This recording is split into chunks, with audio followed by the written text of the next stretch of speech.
Give me some There's hope. a, it may be quicker than you think. You may know when you wake up tomorrow, unless I mean That's I'm not hope. I want to know that he's lost. That's not. That's the hope I'm looking for. we may know whether someone's won or lost. Oh God. Make a nice change. I think we're live now. So welcome everybody to this latest UKICE Lunch Hour, where we're going to be looking at what's next for the Conservatives after their lengthy leadership race, which concluded last week with Kemi Badenoch becoming the new leader of the Conservative Party. And we've got a fantastic panel joining me here to discuss this. First of all, Kitty Donaldson, who is the chief political commentator at the newspaper and was formerly political editor at Bloomberg News. Also, UKIS's own Sophie Stowers, who's a research associate here at the UK and a Changing Europe with a background in British and European politics and focus on UK-EU relations. And Professor Tim Bale from Queen Mary University of London, who is a long-standing expert on the Conservative Party and an author of several books on the Tory Party and on elections in general. So to kick us off, Kitty, could you perhaps tell us how it is you think Kemi Badenoch came to win this contest and what the initial reaction is to her as the new leader? I think she ran quite a good campaign in that she didn't say very much, and what she did say was highly targeted. Um, Whereas her opponent or her final opponent, Robert Jenrick, um, was more like a kind of Bugsy Malone splurge gun approach to policy, just spraying it out left, right, and centre. 2p off income tax here, defence spending there, and she was very careful not to say very much at all, except perhaps to define herself against Jenrick, which was to say, "I don't believe in leaving the ECHR, European Convention on Human Rights," and that ultimately won her the Tory vote. And I think the other thing that she sort of showed to grassroots Tories is that she's prepared to go out and bat for them, and they quite like that. They want to be made to feel good about being Tories again. And that was always Boris Johnson's great asset. But whatever you thought of him, and opinions do differ, he did make Tories feel good about being Tories, and I think she does that in a similar way. And I suspect we'll see that tomorrow during PMQ's her first outing against Keir Starmer. Um, and But actually, when we look at the grassroots, the results, first of all, there were more people who voted than I thought there'd be. I think we thought there'd be about 100,000 people who would vote in this election. That ended up being about, I think, 130,000. Although amusingly, 45 people spoiled their ballot. And I saw one online where someone had just crossed them both out and written Ken Clark underneath, which made me laugh. I don't think Ken Clark wants it this time. Um, and now we're kind of going forward, and which is in the middle of what she's just finished actually appointing her shadow cabinet, which is what's going on in Westminster today. That's what we're all talking about. Yes, indeed. I mean, one thing I wanted to ask you about as well is, do you think she's been a bit lucky in that the one that was making Conservatives feel good about being Conservatives again at Tory Party conference was James Cleverly. Yes. He then went into that post-conference round of ballots as the favourite, but ended up somehow not making it into the final two. How do you think it would have gone if it had been a Badenoch versus Cleverly contest? Would she have had a harder time getting through? That's kind of one of the unknowables, isn't it? Because actually Robert Jenrick didn't do particularly badly in the final grassroots vote. He got, I think, was it 47 to 43? Was that right? Or 57 to 43, perhaps. Um, so I'm not sure we know the answer to that. Yes, I think Cleverly had that surge, but looking back, it might have been a bit manufactured. And actually, the kind of vote lending that went on sort of showed how manufactured that support was. I'm not sure that would have necessarily played out. There's the whole kind of nice guy, normal guy shtick might have worked, but I think that's one we'll never know the answer to, actually. And is there a risk of this being a repeat of 2022 in the sense of you've got a moderate candidate who's on the back benches lurking around in Yeah. case the new leader trips up and Yeah, chosen not to shadow cabinet, hasn't he? So well, and not just him, Tom Tugendhat as well, who hasn't mm. taken a position in the shadow cabinet.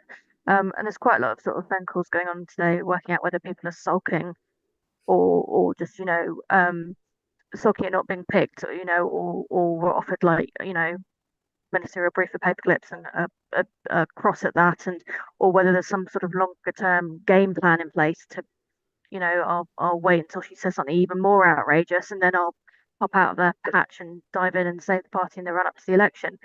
Um, and of course, the other thing to remember is that last week, which sort of went slightly unnoticed at the time, but then came out at the weekend, was that the 1922 committee, which is the backbench committee of Tory party, changed the rules to make it harder to depose the leader. So I think she's safer than perhaps she would have been had they not changed those rules. Um, but yeah, I think actually the shadow cabinet list, when you have a look at it, what's quite interesting about it is who's not on it, as well as who's on it. And Mm. given that there are only 120 odd Tory MPs, I think you could have done a bit more with it. So, Tim, what did you make of the shadow cabinet appointments that have come through, and what do you think this election tells us about the state of the Conservative Party? Was it 4 months on from a big Yeah. pasting from the electorate? I mean, I think if you look at the shadow cabinet appointments, it's more a kind of who than who's who, if you like, of the Conservative Party, inevitably, when you've only got 121 MPs. I mean, I would have thought, given the way that some of those who are now in quite, big posts, shadowing the great officers of state, performed during Rishi Sunak's time as Prime Minister, that they won't be troubling Labour ministers too much, to be honest, although Labour ministers have got enough problems of their own, perhaps, without the Conservative Party needing to rub those problems in. As far as the party's concerned, I mean, I think the election of Kemi Badenoch and the fact that Robert Jenrick made it into the second round as well does suggest that, as I suggested before, in some ways, that they are on the path from being a kind of mainstream centre-right party to being a much more obviously populist radical right party, or at least an ersatz version of the same. Partly because they are so concerned with Nigel Farage and stemming the loss of votes to reform, just as they've been obsessed with Nigel Farage really for the last decade. I mean, it could be, of course, that Kemi Badenoch surprises us all and, does a Starmer, some people are suggesting. So, says anything in order to win the leadership contest and then, if you like, tacks towards the centre thereafter. But everything she said and done during her time as a politician, and indeed before she came into Parliament, suggests that actually she means a lot of what she says about those so-called culture war issues, and that her obsession with them is real. Obviously, in terms of the economic policy, she is going to have to think about whether she opposes Labour's pouring of resources into public services. And if she doesn't, then she's going to have to think about, well, where does the money come from, under a Conservative administration to pay for some of that stuff. So I think, one thing I'd watch out for is whether kind of economic policy develops a little bit, whether the culture war obsession continues. But I don't think, and this comes back to something that Kitty's already mentioned, we'll see the answers to that for some time. It strikes me she'll do what a lot of opposition leaders do, very sensibly in some ways, and create a whole bunch of reviews and come up with policy rather nearer the election, or at least at the midterm point. Yes, well, I mean, I think that there's still quite a big wrenching psychological transition for the Conservatives to make after a long spell in government. Opposition is very different. One thing I noticed about the shadow cabinet appointments, Kitty, and I wondered if you might offer some thoughts on this, is that you saw Mel Stride and Chris Philp both coming into quite prominent roles. They were two of the more, I would say, effective and experienced media operators in the previous government and the previous campaign. Mel Stride certainly seems to be pretty much Minister for the Today programme for the Yeah. last few months of the Sunak administration. Does this suggest that Badenoch is aware that one of the toughest jobs of a new opposition is just to get any attention at all? So is this an attempt to, develop a decent media strategy? I don't think she particularly cares about the media strategy, to be honest. I think she'd rather live in a world where there were no newspapers. But I think she realises that quite a lot of this stuff seems to have been informed by current events. That was my take. So Mel Stride is obviously a very safe pair of hands and very economically literate. He was on the Treasury Select Committee. I think he was brought in because I knew they got the budget debate this week, and also his views on welfare reform, I think, will kind of inform not just DWP policy, as it were, but economic policy as well, because the main charge the Tories are making against the government, at least so far, is that they haven't done they've done the spending, but they haven't done the reforms that go with it, particularly on the NHS and on the welfare bill. So I suspect that Mel Stride being put in that position does show a statement of intent, even if the details not worked out yet. And actually, it was quite interesting that Vicky Atkins got given the DEFRA brief, and I think that might be because they see farming and the rebellion by farmers coming up as key to positioning in opposition. It seems like the one thing from the budget that is still brewing. You can't have a revolt of everyone who employs people on NICs, employers.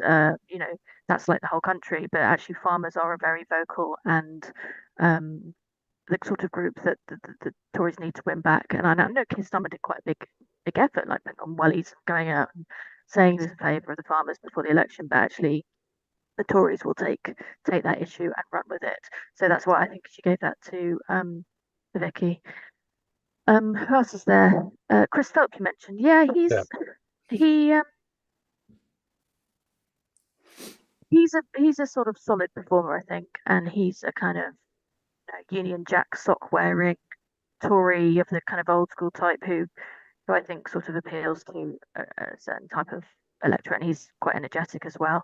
So it'd be interesting to see how this plays out actually over the next couple of days. But I think there's been mistakes actually in this, not bringing in people like Elise Gans, who's the chair of the Foreign Affairs Committee.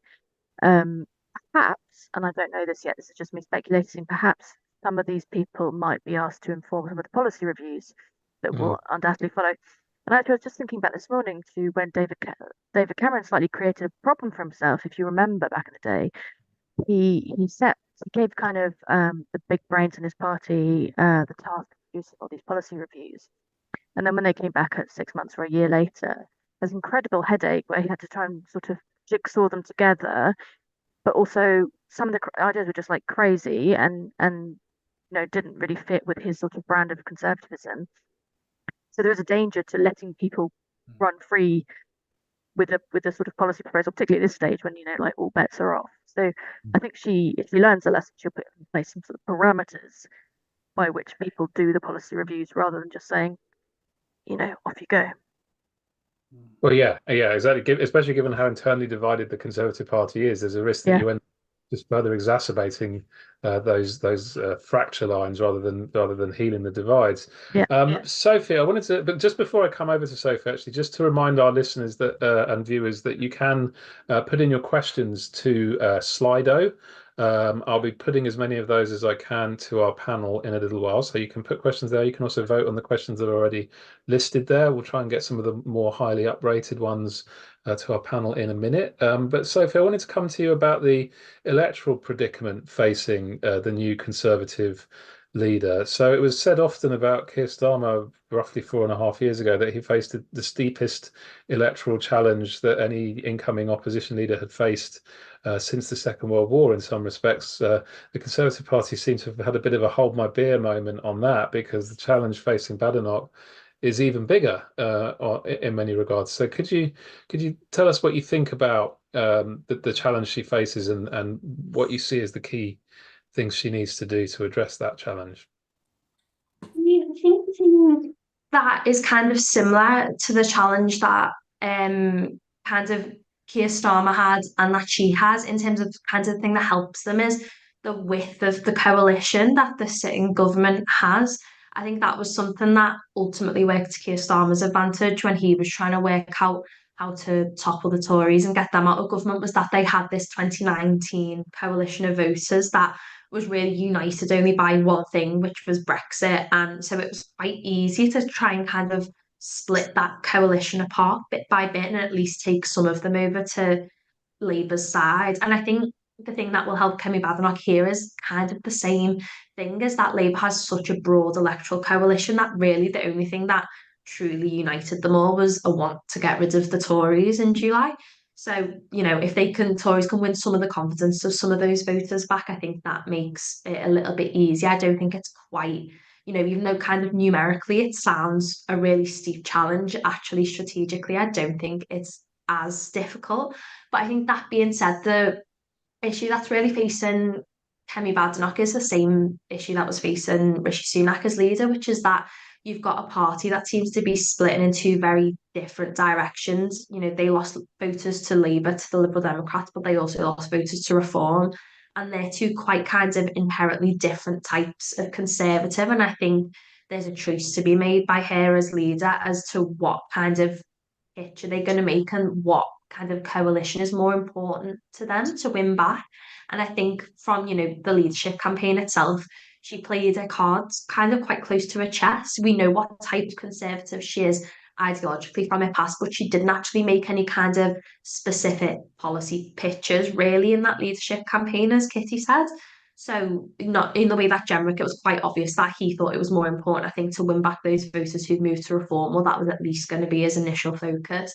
I think she's been a bit more kind of quiet about who she thinks is more important to win back. But everything we know about her ideology would suggest that she's also going to pitch to the right. So I think it'll be quite interesting to see kind of what strategy they actually employ in trying to break down that Labour coalition. And one more for you, Sophie, and just to also promote some other UK and a Changing Europe research, you recently led on the publication of a major study of ethnic minority voters, and Kemi Badenoch is, of course, as well as being the third woman to lead the Conservative Party, is the first Black African leader of either party, Black African heritage. Based on what you've learned from that ethnic minority study, do you think there is much prospect of the Conservatives making headway in that community as a result of elevating Badenoch to this post? We know that from the polling that we did with Focal Data, that in the report that came out, I think last month before, I can't quite remember now. It feels like election in 2024 is all just kind of blurred into one big mesh. But in that report, basically, what we kind of found was the Conservatives have already been making inroads amongst specific groups of ethnic minority voters, so British Chinese, British Indian voters, particularly Indian Hindus. And so that's kind of happening anyway. It kind of stilted a little bit in 2024, but that shift has been going on really since 2015. And I think the question for the Conservatives is whether they really kind of begin to monopolise that and really kind of strategize about how to motivate that vote to get out for them. Because at the minute, it's kind of something that's almost happening by accident for the Tories. It doesn't really feel like there's like a purposeful mobilisation of that vote in their favour. So I think that it'll be interesting to see, you know, how that's affected by a new party leader. But the other thing that we did see in that data when we spoke to ethnic minority voters about party leaders and kind of what they want from government, what they want from an opposition, it's not actually really that important to a lot of ethnic minority voters that a party leader is from the same ethnic background as them or is not white. It's not actually really something that makes a massive difference to the way they vote. Actually, white and non-white voters have the kind of same priorities overall for what they want from a leader of the opposition, from a politician, and that's capability. And so I think actually restoring kind of that reputation for the Tories is much more important than actually really reflecting on kind of the increased diversity of the party itself. And that's not obviously to undermine the fact that I think this is a really historical kind of achievement. And I think it's really remarkable how much the Conservative Party has changed in the last 20, 30 years to the point where they've had two non-white leaders, one after the other.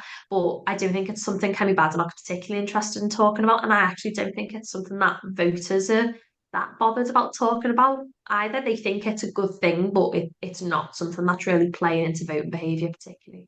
Can I just say, though, that there is a paradox there in the Conservative Party in the sense that although they have had two now ethnic minority leaders and they have obviously had a number of female leaders, actually, although they appear quite, quote unquote, diverse at the very top of the party, it's still the case, actually, as you move down the ranks, as it were, of the party, so from the cabinet or shadow cabinet down to the parliamentary party and then down to councillors and then down to members, that actually the Conservative Party is far less diverse than the Labour Party. So it's an interesting question as to quite how they've managed to achieve this. And in some ways it is, their critics would allege something of an illusion that they've moved that far forward, because in many ways they haven't.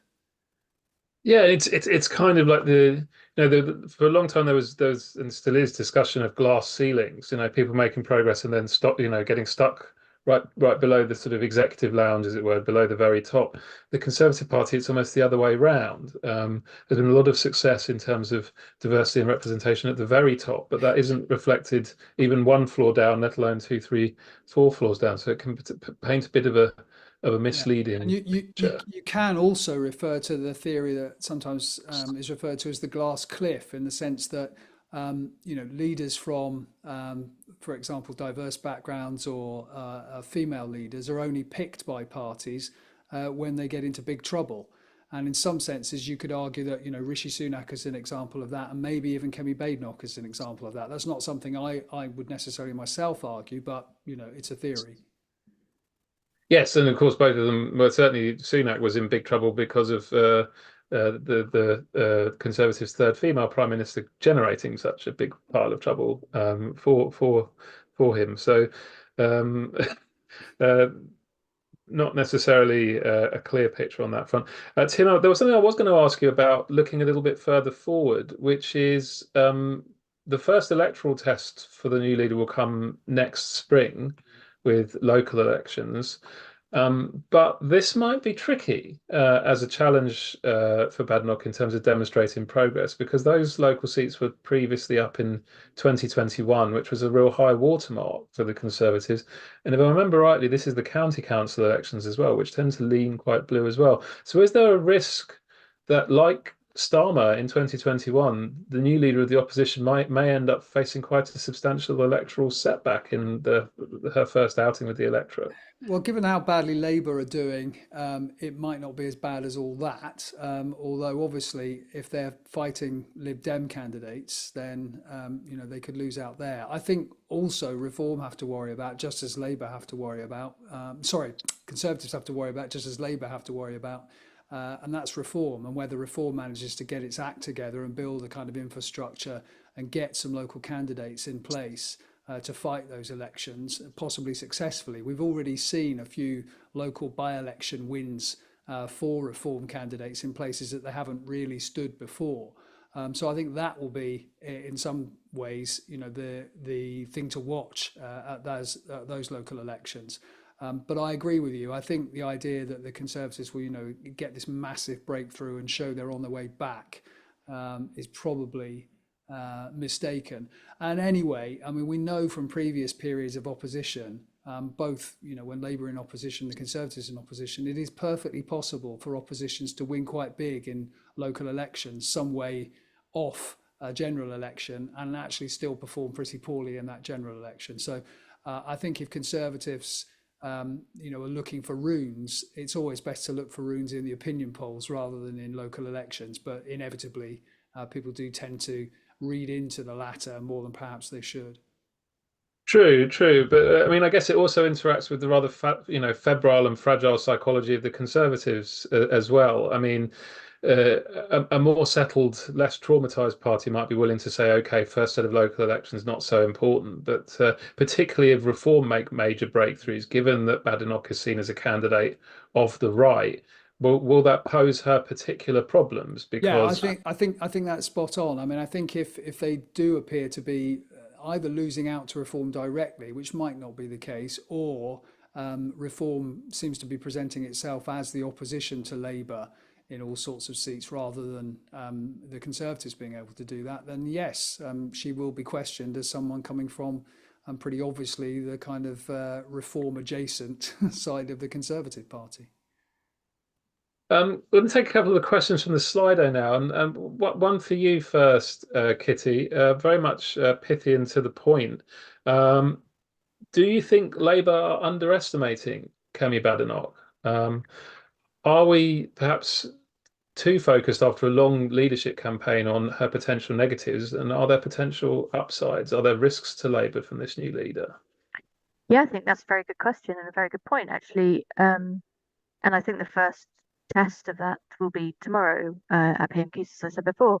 Um, and she does clearly have some qualities. She's sort of clear thinking, although I wonder how nimble she will be, because the way her thinking has been described to me is she sort of sits down and she thinks about things and then she comes out with a position on it on almost everything, and that doesn't always work necessarily very well in the chamber. Um, but I think probably today and tomorrow her team will be writing her some put down some jokes to try and sort of alleviate that kind of tension. Um, Also, I think strategically she's run quite a good campaign, and therefore, like the decisions she's already taken to sort of do this in stepping stones rather than do everything at once shows that she's thinking about this. And actually, that kind of feeds into your sort of county council point next year, which is even if she does get attacked from Reform, and even if they do lose a few seats to Reform, actually, I think she'll be able to turn around to the parliamentary party and to the wider party and say, look, my whole campaign slogan was Renewal 2030. I've only been in for a year or 6 months. Give me a break, give me a chance. You know, this is an oil tanker, not a dinghy. I'm going to have to, it takes a while to turn it round. And I think there will be quite a lot of sympathy for that view. So I think unless she does something amazingly crazy, I don't think it's going to be in any danger anytime soon. Yeah, and that's a good point actually, because when Starmer faced that crisis in May 21, he'd been leader for well over a year at that point, whereas it'll be rather, a great deal earlier in Badenoch's tenure. So that will perhaps make it easier to fend off that argument. But continuing on the electoral front, I mean, we talked quite a bit about reform, much as the Conservatives talked quite a bit about reform, but we haven't talked very much about the Lib Dems, which is perhaps one of the problems the Conservatives have is they've got these two very different electorates to appeal to. So, Sophie, do we know much yet about what Conservative to Lib Dem switches think about Kemi Badenoch, and what sort of opportunities and challenges she might face in terms of trying to win that particular slice of the electorate back? I mean, I think the thing we know about the Lib Dems is they're very good at being the opposition to everyone, particularly when they've got a parliamentary party of the size that they do now. And I think they were delighted when Cleverly got knocked out because I think it makes it much easier for them to draw a distinction, not only just between, the Lib Dems and Labour, but between the Lib Dems and the Conservatives in terms of their differences. I think if we look at the defectors who moved over to the Lib Dems in July, who were 2019 Conservative voters, I think there's probably two things that kind of pushed them over the edge to move. And I think that was just overall kind of loss of trust and, belief in the competence of the party overall since 2022 because of everything that had happened. And then I also think if you look at kind of where they kind of were on a spectrum of the Tory party, they still are quite economically conservative, and that's why economic competence played a big part in kind of moving them over to the Liberal Democrats. But they tend to be more socially liberal, I think, than say those who moved from the Tories to Reform at this election. So I think kind of that more moderate approach from the Lib Dems kind of moved them over. I think the thing that'll be interesting to see with Kemi actually is this kind of things that you've been talking about things like housing, for example, is something that I think 2019 switches to the Lib Dems could potentially be put off by if the Lib Dems choose to mobilise an issue like that. We know they're very good at kind of mobilising local campaigns. And so I think if there's issues like that where the Lib Dems can build up local resistance to her leadership, that will be quite interesting to see.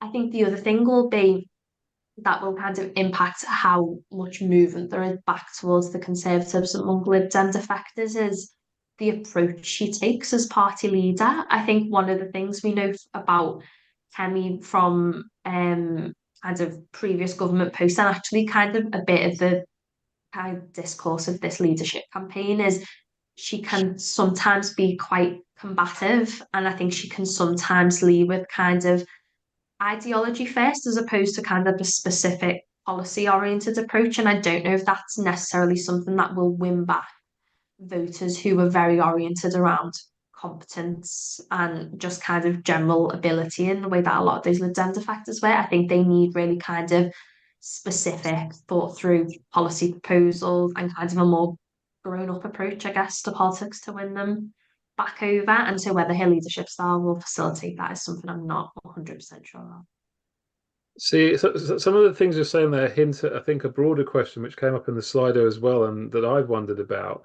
I think I've, on various occasions, made the assumption that the Conservatives have to pick a horse at the moment. They either have to try and appeal to Reform voters or to Lib Dem voters, but it's not going to be easy to do both. But is that true, or is there a way to appeal to both kinds of lost voter? I mean, that's kind of open to anybody. I don't know if anybody wants to go first. Tim, would you like to weigh in on that, perhaps?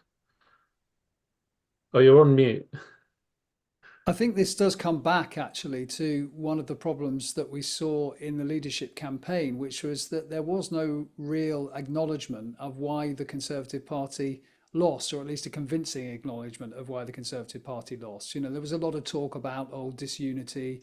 There was a lot of talk about promises not kept. Trust and competence, obviously, they do matter. But there wasn't much talk of the fact that they'd made a mess of the economy as far as most voters were concerned, and in particular, they'd made a complete mess of public services after 2010, all the way through to 2024.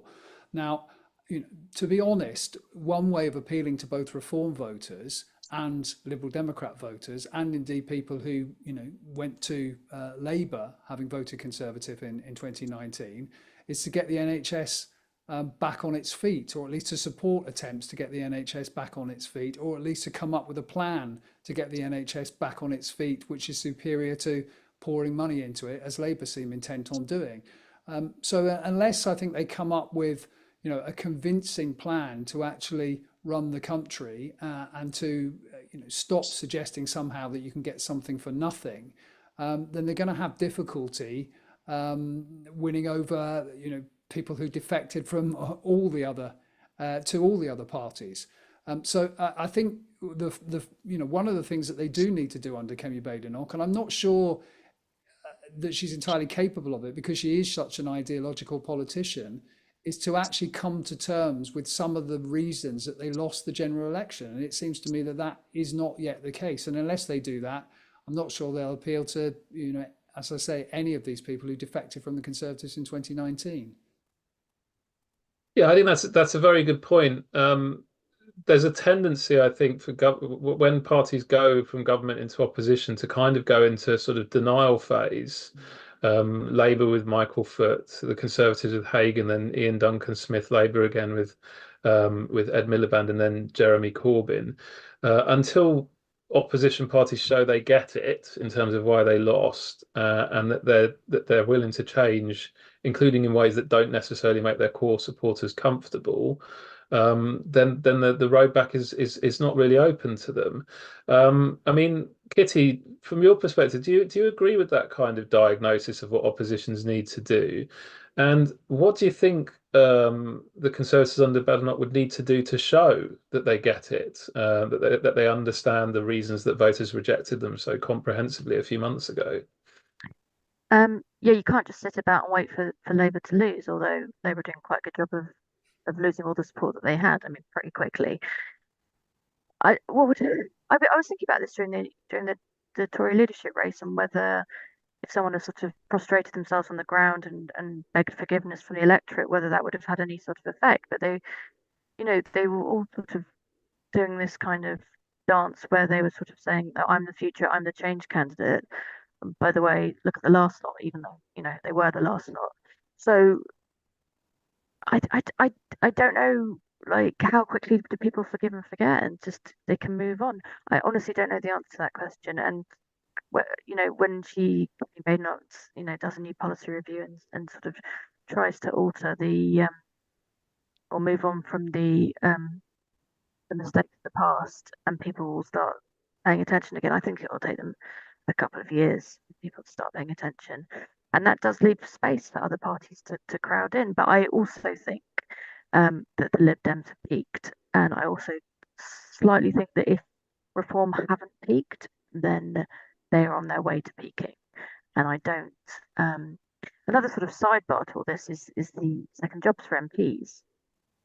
And now Lucy Powell, the leader of the House, is working on changes to the rules so that you're an MP, you won't be able to go off and make loads of money from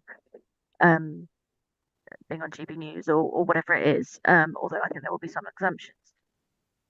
What I've been hearing is this might affect the number of Tories in the Commons, so about 11 or 12 might decide that actually, um, you know, their their legal practices or whatever are better served, and their pensions are better feathered if they go off and leave Parliament. So you might lose people to that way, but also the big names in reform might also, like Lee Anderson and even Nigel Farage, might decide that actually, you know, Parliament isn't quite what they thought it was, and never getting called by the speaker, and you stand up and everyone boos you, and and Farage is in the States this week, right? He's not here listening to a German debate. He's sort of swanning around listening to Donald Trump. So I think there is a world in which the pressures ebb away from the sides of the Tories and that they can come through the middle. I'm not quite sure when that is, but I think that might play out. Yeah, and that's very interesting about the second jobs as well, because of course, Labour lost their first by-election of the last Parliament in Hartlepool, and it was a huge body blow to their morale. But it sounds like the Conservatives could either face a similar kind of Hartlepool scenario when a Conservative backbencher leaves, potentially in a seat where they struggle perhaps to reform, perhaps the Lib Dems, depends where the seat is. But we could also potentially get a reverse Hartlepool type scenario if, for example, Farage left in Clacton or Tice left in, see, Boston and Skegness, somewhere up there, and the Conservatives potentially are then in a position to try and win one of those seats back from reform. So it does sound like that not very much discussed. I don't think it's been like headline grabbing in the way some of the budget measures were. That move on second jobs could be quite significant in terms of by-elections, which every election nerd loves a by-election, of course, but it's very important in terms of party internal morale as well. I've noticed that they get very, very much more excited about by-elections than local elections. So that could potentially set up some very interesting tests. And of course, there will be Conservative MPs who lost in the summer who will be anxious to get back in as soon as Good possible. point. So we'll be eyeing up those by-elections as possible routes into the Commons. Obviously Penny Mordaunt may well be one of them, but there will be others as well. So in some Yeah. ways, those by-elections will be quite high stakes for the Conservative Party, because the worst thing would be if some of those people attempt to get back in and then don't actually make it. Although perhaps Kemi Badenoch would prefer Penny Mordaunt not to be in the Commons. Who knows? Well, yeah, Yeah. there were already two potential leadership rivals floating around on the backbenches. To add a third might be a luxury too far for the new leader. Sophie, I mean, we've talked a lot about the need for the Conservatives to demonstrate that they understand why they've lost, and to show that they've changed and that they're competent again. But it's often said about opposition that one of the frustrations of it is that governments get to do things, oppositions only get to say things.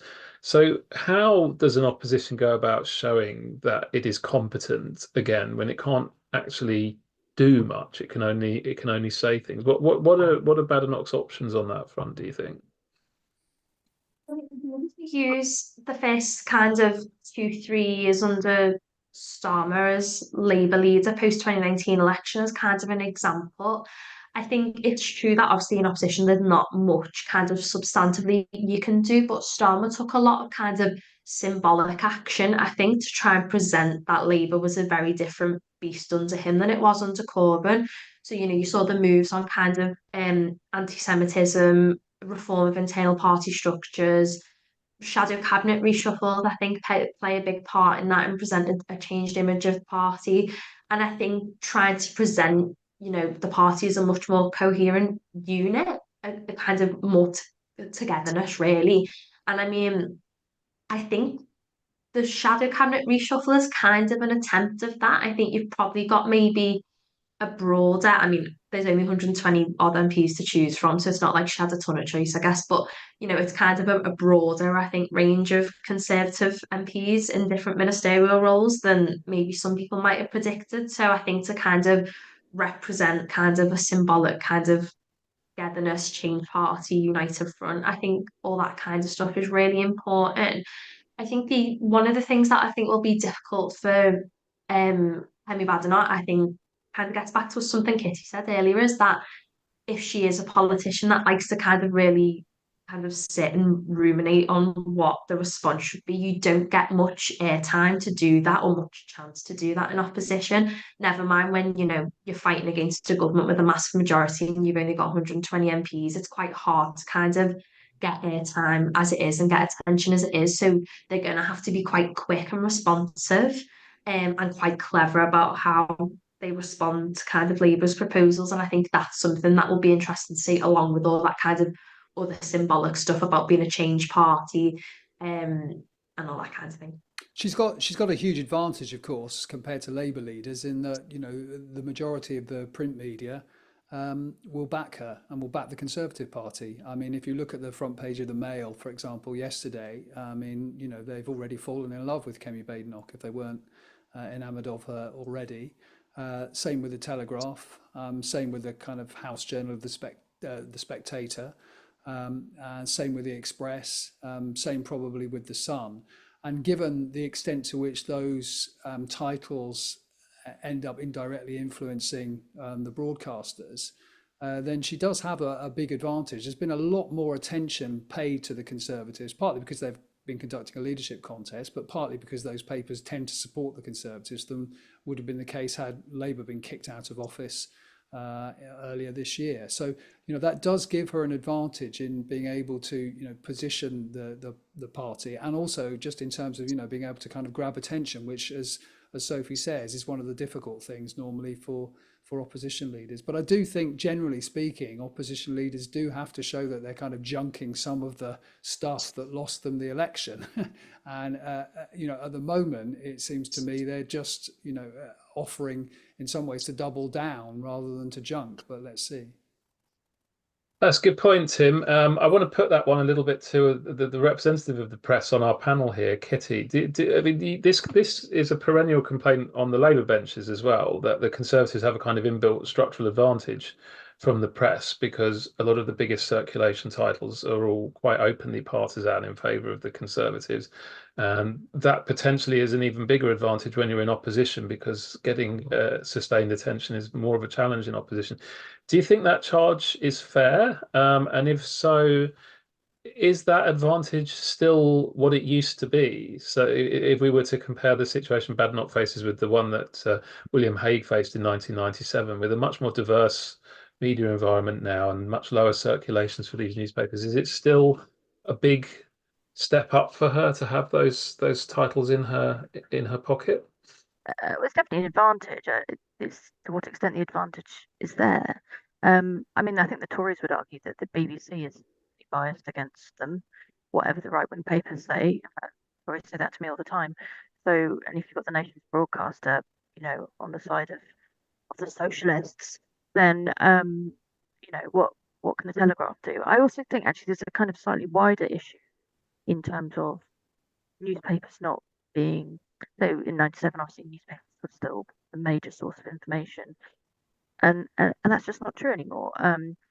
Things get clipped, little bits go on TikTok and Instagram Reels and YouTube and all these, and then get put on Facebook. And actually, Facebook was the sort of marketplace of this election just gone, and particularly for a generation who, I think the pandemic hastened the demise of newspapers. And of course, now I work for a newspaper, but also it's all about the digital content and trying to bring people in and get them to read it on their phones and read it online, and it gets shared everywhere. But it's more the kind of the news avoidance. So many people, young people, say I just don't watch the news or don't read a paper, or B, the kind of echo chamber that if your mate puts something on Facebook, then you're more likely to see it and B, believe it.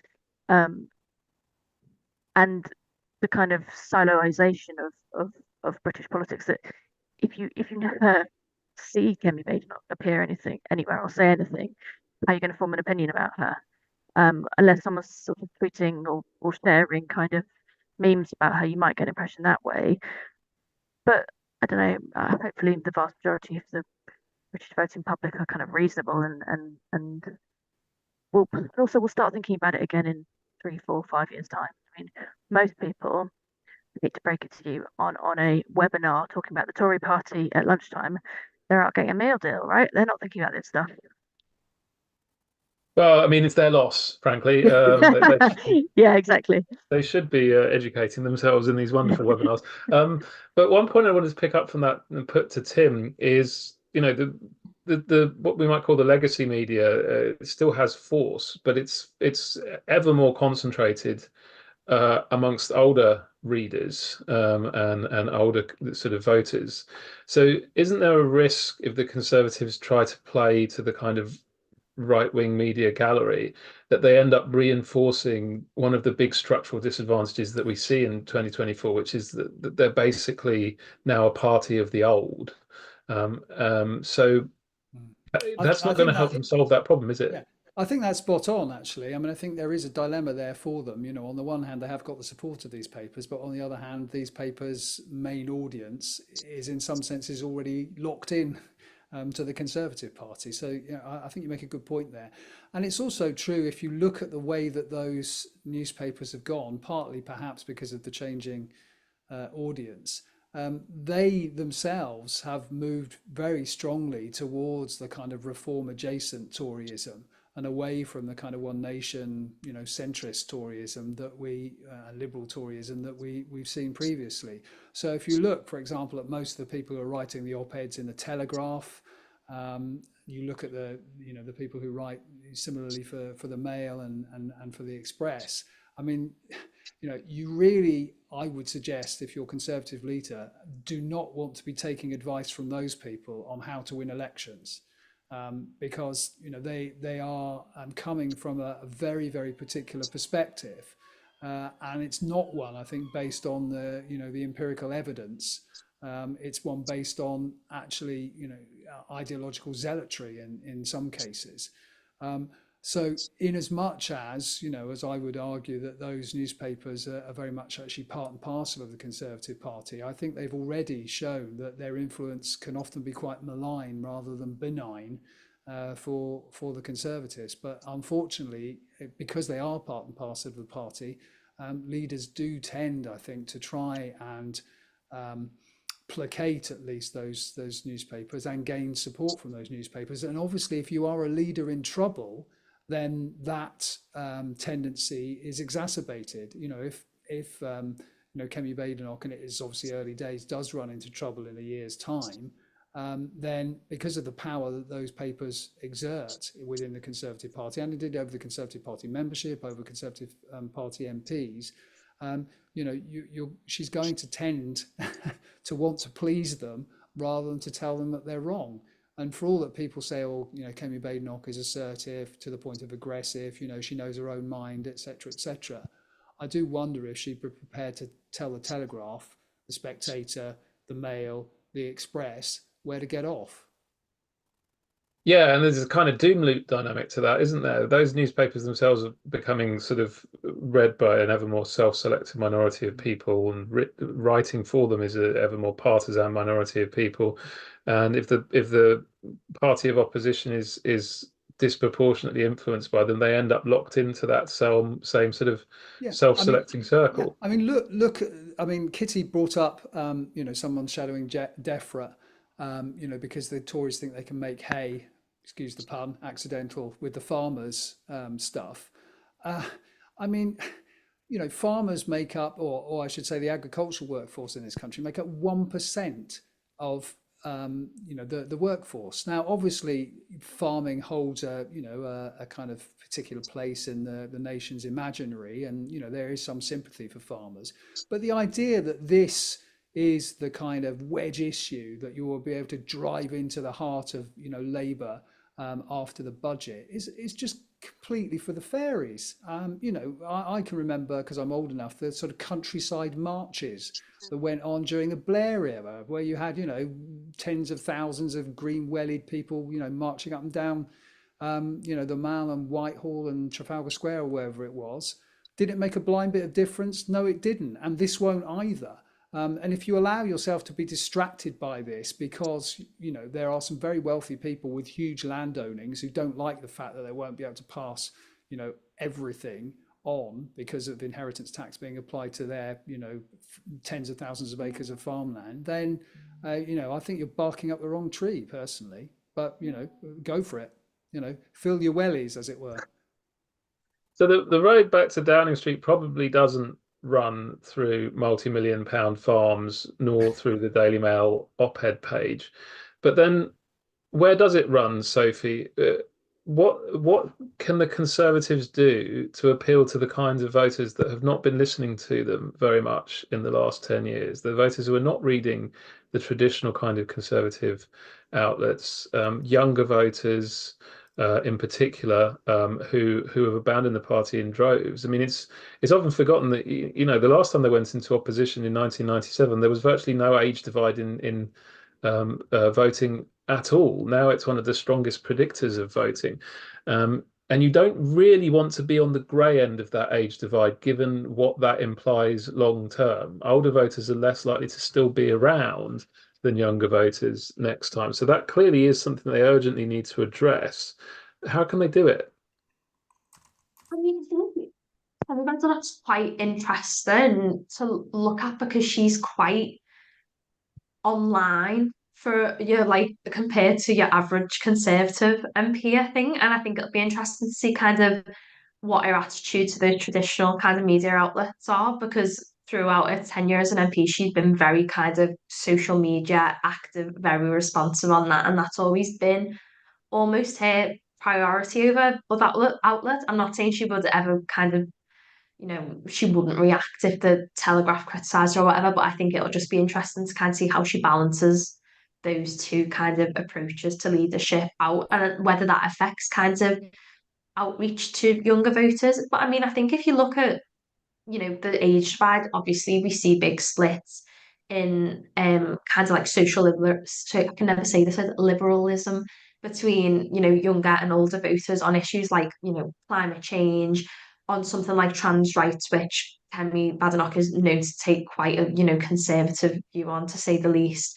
Things like that. So I think that all those things could be off-putting to young voters, and it could just reinforce that age divide if she continues to take a more conservative approach on those, as it seems that she might. But I think one of the really interesting things that I saw, I think in an interview that she was doing a day or two before the leadership result was announced, where she was asked about this age question, and her approach to it is that if you can improve the living standards of young voters, if you can improve their security, their access to housing, their faith that they will be able to get a better job and live a better quality of life than their parents did, and they don't necessarily have to go to university and get in loads of debt to do that, that is all quite an obvious pitch to make to a young voter who is maybe not as kind of, they might be more socially liberal, but they're not as kind of electorally partisan as older generations of voters are, and they might be willing to give another party a chance. Now, I don't think that's an easy thing to absolutely flip that age divide on its head within a 5-year gap or a few years as leader. I think that's a really difficult choice, but I think, or task I should say, but I think the path to it is quite obvious, in that if you can pitch younger voters a better quality of life and a party that genuinely cares about improving the living standards, they'll be more open to the idea of voting for you. And I think we saw that in a lot of focus groups that organisations like More in Common did actually in the run up to this most recent election with younger voters. The perception of a lot of younger voters is just that the Conservative Party doesn't care about their generation, that they may pitch as pensioners, but they're not that bothered about whether they can buy a house or not. And I think a lot of it is just really taken down kind of the pegs that hold that perception of the Conservative Party up. It's actually quite a simple kind of idea, but it's just something that is quite a long-term proposition, I think. I agree, although one of the big challenges right there is, of course, that we're into the territory of doing rather than saying. A lot of those things are things that governments can do, but that oppositions can only talk about. Tim, I wanted to ask you, with your comparative hat on, whether there are any lessons to draw from, for example, New Zealand or Canada in terms of how how Conservative centre-right parties can appeal to younger voters again, because I believe the New Zealand Conservatives have got back into office in part by renewing their appeal to the young, and right now the Canadian Conservatives also look well placed, in part because of successfully pitching the kind of appeal that Sophie is talking about. Yeah, that does seem to be the case in Canada, although that's one I know less about. Obviously, New Zealand I know more about, having lived there and being a dual national. Um, I mean, the answer really lies in changing the electoral system. To be honest, one reason that the National Party were able to get back into government was the fact that New Zealand has a proportional representation system, MMP, mixed member proportional, like the German system. And that means that they can lose votes to populists. They can lose votes to, in the New Zealand case, a pretty neoliberal party in ACT, New Zealand, and yet still govern. Whereas, of course, the problem for the Conservatives and Reform is that Reform can do actually very, very well in terms of votes, but they can't deliver enough seats in Parliament to make them a potential coalition partner. And one of the problems that the Conservatives have, even if they manage to claw back quite a lot of seats from Labour next time around, that they could get into the situation where they even emerge as the largest party, but actually are unable to govern compared to a Labour Party, which perhaps falls behind them in terms of seats, but has many more options in terms of the other parties in Parliament. So I mean, there might be some strategic things that the Conservative Party can learn from New Zealand, but frankly, I think unless they think in the long term about reconsidering their knee-jerk opposition to first past the post, I'm not so sure the lessons are that obvious. Yeah, although we could also argue that if the Conservatives developed a newfound enthusiasm for electoral reform, that would probably kill the idea within the Labour Party as well, because they would not necessarily see that enthusiasm as a reason to do it, so long as they're I still think in it's charge. dead already in the Labour Party. So so I'm told there's another election going on today. I've not seen anything in the news about it. So some small and piffling country across the Atlantic is electing a president apparently. And there's a question come up on the Slido about this, which I thought I'd put to all of you to close. What is the panel's view on Priti Patel as a foreign secretary if Trump wins? Will Badenoch and Priti Patel be able to work effectively with the Trump administration if we end up getting one? Kitty, what do you think? These things are always done at multiple levels, like an onion. So yes, it's a short version because always make it work. And obviously, the Republicans and the Tories are natural bedfellows, and there's a strong Atlanticist history and framework within the Tory party, and they've got a lot of networks, both formal and informal, that they can draw on and work with. I think a Harris White House might be slightly different, but equally, in the run up to the next election, particularly if it is on a knife edge or there's a possibility of a hung parliament, then the doors will start opening to whoever's foreign secretary, shadow foreign secretary at that point, whether that's Priti Patel or someone else. Tim, what do you think? Well, in as much as Priti Patel is a woman rather than a man, Donald Trump might have trouble interacting with her. He doesn't seem to be too keen on taking women too seriously. But I think, joking aside, Kitty's right. I mean, it will work because the Conservatives have networks that will make it work. But whether actually the Trump victory, if there is a Trump victory, should or could influence the Conservative Party more generally, I think that is a big question, and that's something I would be actually very concerned about if I were a Conservative moderate. Indeed. I mean, Sophie, it could risk further invigorating reform and invigorating the wing of the Conservative Party that's keen on reform as a model for the future. If you have Trump back in the White House, then the argument that kind of bombastic national chauvinist brand of conservatism is the wave of the future, that might well take hold. What do you think?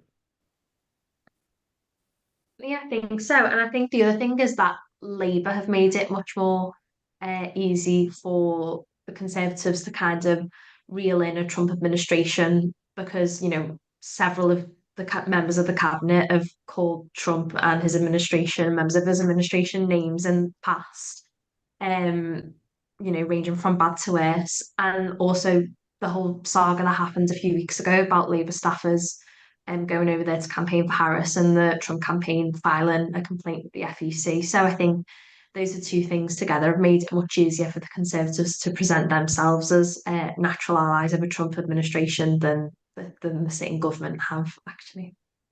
I mean, one I imagine potentially big dividing line is going to be Ukraine, because supporting Ukraine has been a very big cause for the Conservatives in the past Parliament, and I think it would be deeply divisive in the party if they were forced to side with Trump in potentially abandoning Ukraine.